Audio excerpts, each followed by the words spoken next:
ഞാൻ ഇതുവരെ വന്നിട്ട് ഞാനിപ്പോൾ 6ാമത്തെ മൈലിനെയാണ് കേട്ടോ കാണുന്നത്. ഞാൻ നിങ്ങൾക്ക് ഒറ്റെണ്ണത്തിനെ ഒരു വട്ടം കൂടി കാണിച്ചു തരാം.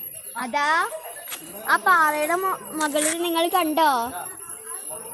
നല്ല പീലിയുള്ള മയിലാ. മൃഗങ്ങളെ സംരക്ഷിക്കുന്നതൊക്കെ നമ്മളുടെ അത്യാവശ്യമാണ്. അങ്ങനെ പറഞ്ഞിട്ടുള്ള ഒരു പാറ പോലെ അവരത് അവിടെ സെറ്റ് ചെയ്തിട്ടുണ്ട്. നമുക്കത് ഒന്ന് കണ്ടു നോക്കാം കേട്ടോ. വരൂ.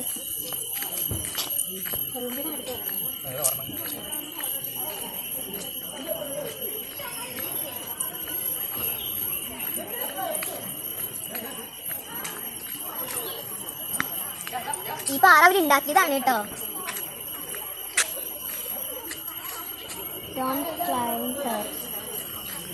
ഇവിടെ ഒരു ചെക്ക് പോസ്റ്റ് ഉണ്ട്. ആ ചെക്ക് പോസ്റ്റിന് ഇവിടെ ഒരു ചെക്ക് പോസ്റ്റ് ഉണ്ട്. ഈ ചെക്ക് പോസ്റ്റിന്റെ പേരെന്താണെന്നറിയോ? ആനപ്പാടി തെറ്റി ചെക്ക് പോസ്റ്റ്.